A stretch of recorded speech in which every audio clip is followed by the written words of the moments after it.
Hey, my name is Ashley George. I'm from the Lanier County Advocate, and this is our fourth installation of Tell Me a Story, where we go over historical stories from Lanier County. Today I have with me VSU Professor of History, John Crowley. He's going to be telling me about a man named Robert Hill who was bored to death by a bull.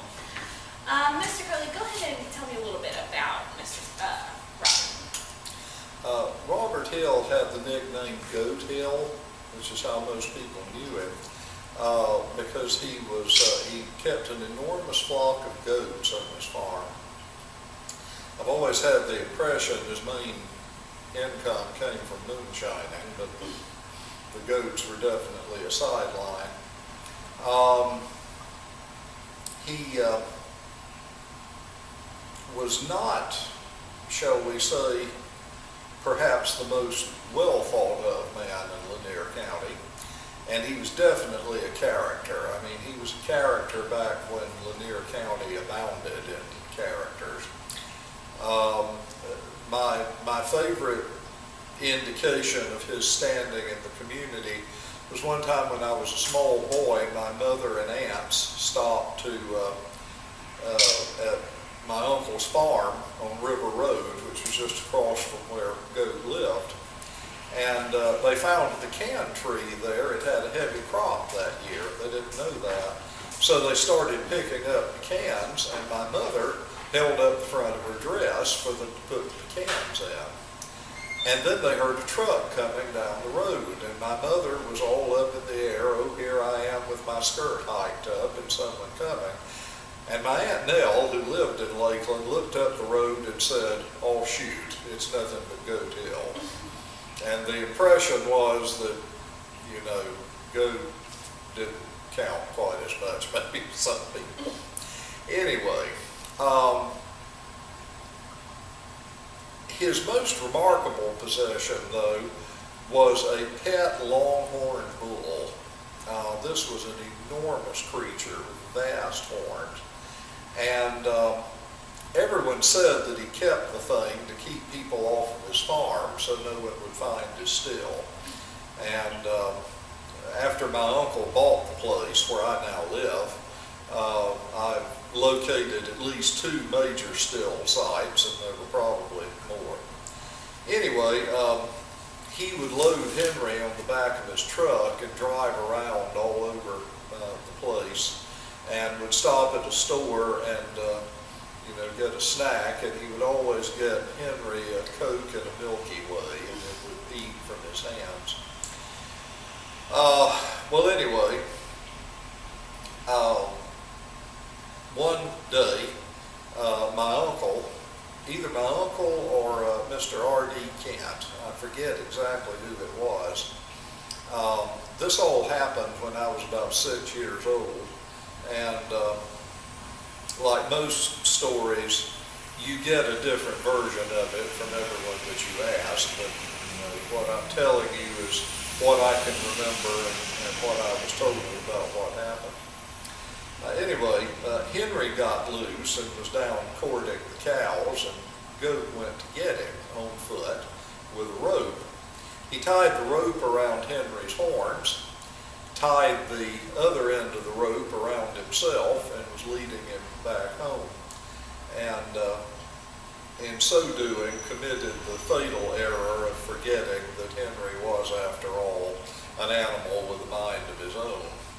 Well, Henry was not liking being brought back home, so when they reached the gate, the entrance to the home farm, Henry just jerked Goat with the rope and caught him on his horns, and then started goring him in the ditch, broke the rope.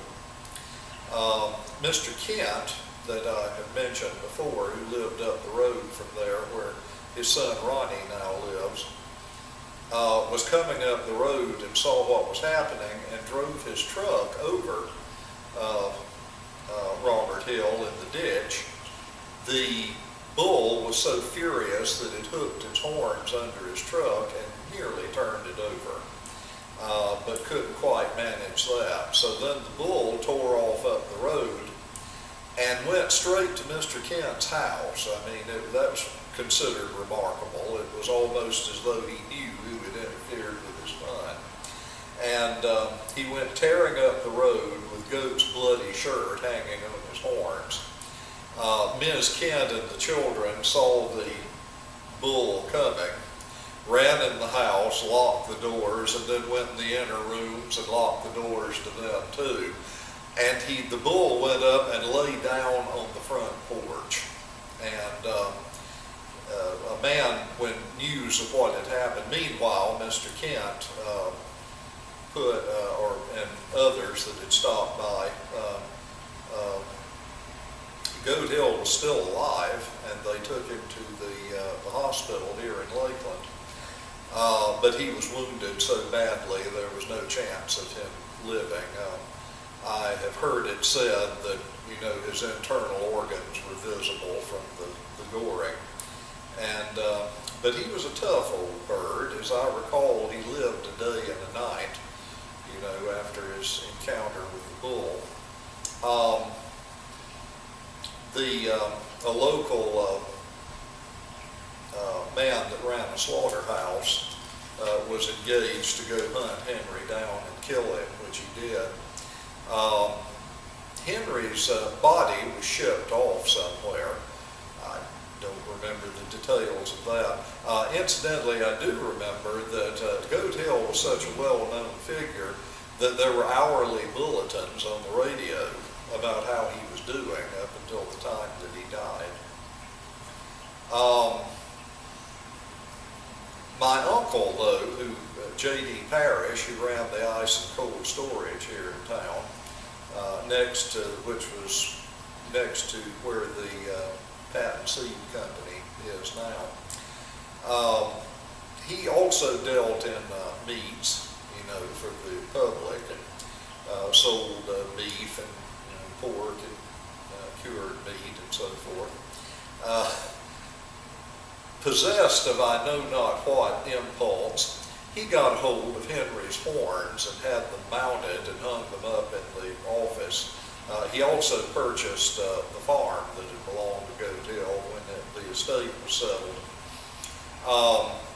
That was not one of his wiser business moves, because when people recognized Henry's horns in his office, they were convinced that he had gotten the bull and was selling the meat.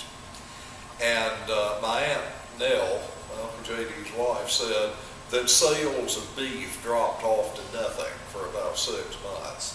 People would come in and buy, ham, bacon, sausage, whatever they had to sell, and they'd say, we have some really nice steak or some really nice, roast, and they would just shake their heads and say, I didn't like Goat Hill, but I don't want none of that bull that killed me. And finally, Goat's brother, who lived in Texas, came on a visit and asked Uncle J.D. if he could have the horns, and he gave him Henry's horns and his yoke. That apparently he was a working animal too, so Uncle J.D. gave him the relics of that. My aunt used to say that she suspected a rather strange family dynamic there if the man wanted the horns of the bull that killed his brother. So anyway, one of the more lurid ends of a notable person that lived in Lanier County. All right. Well, thank you very much for joining me for telling me a story. We're going